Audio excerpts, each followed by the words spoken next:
It's difficult. I mean, I don't have a great answer to this because it's a constant kind of, I mean, even this morning I was thinking about like different strategies we might use. So maybe in answering it, or attempting to answer it, I'll break it up maybe by how we operate in different stages of development of a new solution, or how I think about it. So in the kind of ideation or coming up with a solution or working with people stage, we definitely kind of interview and engage people who work in the existing system. So in the case, whether that's a social worker or an employment advisor or a care worker for an older person, or carers, people just in their life who care for them, we try to bring them in the very early stage and find people who are open to thinking differently, but also interview people who are completely closed off to that, so that we can build in at least a little bit of, so we can build in their thinking. As we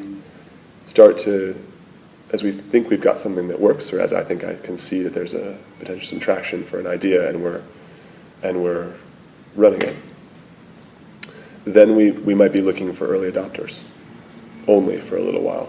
So I would be looking for an employment advisor who is a bit wacky, a bit off the wall, and then try some new ideas. I mean, I can think off the top of my head, when you meet people who run job centers, that there's some people who are really open to innovation. There's some people who are really, really committed to no one does it for the money, like in this way. They're really, a lot of people are very committed to supporting people. So I look for those, and our team is very good at that too, for looking at people who will be good on the ground kind of partners. So there's some early adopters there. Now, as we are growing, we're kind of coming back to really needing to engage people in the existing system who aren't open to it, who might even be scared to talk, or who might just be completely overwhelmed with what's happening. So it's not that they don't want to, it's just that that's just too much to think about, and there's targets, and there's the normal, there's no reward for that in what they do. So there's no reward to being innovative in probably some of these roles. So we try to engage with different people in different stages. So speaking about right now, how we work with the existing system, yeah, I mean, I think there's different strategies.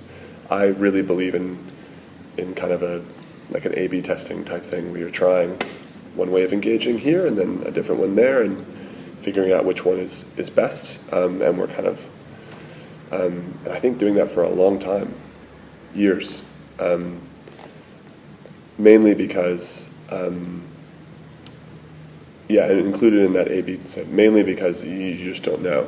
And a lot of the behavior change aspect to the services will take a while until you can see that someone's kind of life has changed, that they're operating differently, that they're more confident, their self-esteem has grown. That takes a while, and that's what we're kind of looking to see in the end, and measuring. And the other thing is that it's not always clear that you need to engage with the existing system. In some cases you don't really, and no one really wants you to. In other areas, it seems like you have to, and not just like because of like legal or very practical reasons. In some cases, it's just better to operate in a kind of parallel universe for as long as you can, and then kind of port people over to the new world when you've shown that it's a great place to be.